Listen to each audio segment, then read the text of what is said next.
Alright, once you get the original intercooler off, you're going to want to cut off the clamp on the passenger side piping.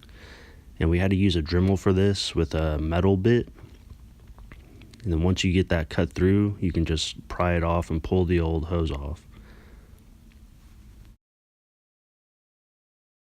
And this is the driver's side charge pipe connection. It's the 45-degree angle, and this car already had an aftermarket charge pipe, so it fit perfectly.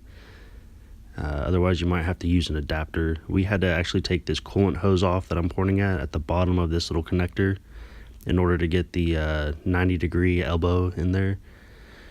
And here's the other 90-degree silicone elbow showing this on the driver's side. Make sure you have your clamps on there before you put it up there.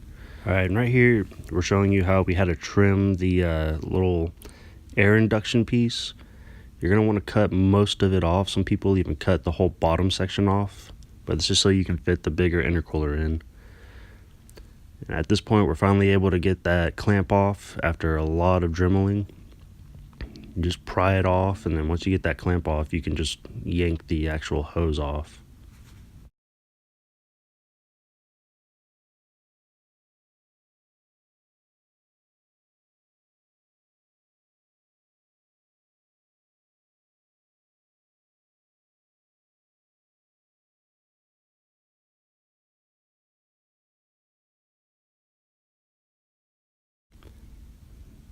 Once you get that hose off, that piping right there, you'll use the adapter piece. It's a straight piece that has the stock size for the piping to the larger size that would fit onto the VRSF intercooler.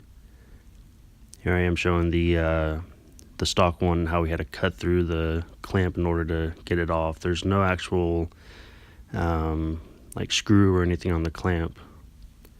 And VRSF is saying to tighten the clamps that they provide as tight as you can get them.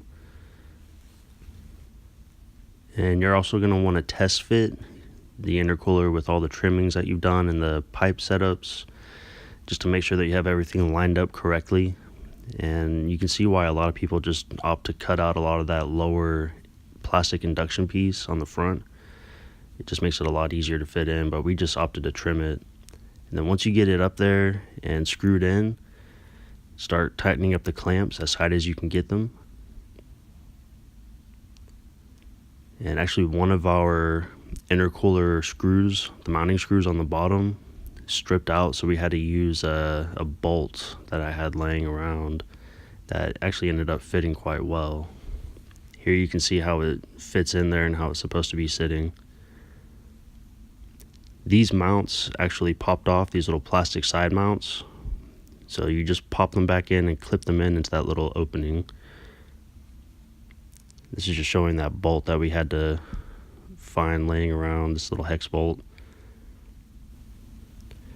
Now when we did ours, we actually opted to take the bumper off, which is these 4 T30s on the front, and then a myriad of different 8mm down here in the wheel well liner and on the front of the splash guard. Supposedly you can get away with just taking the splash guard off, but it makes it a lot easier to just take the bumper off.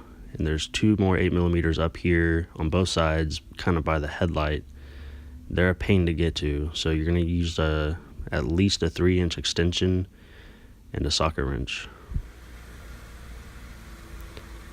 Once you're all done, you get it all put back together, start it up, make sure you don't have any air leaks or any coolant leaks from that hose you took off, and make sure the service engine light doesn't come on or anything like that, unless of course it's already on.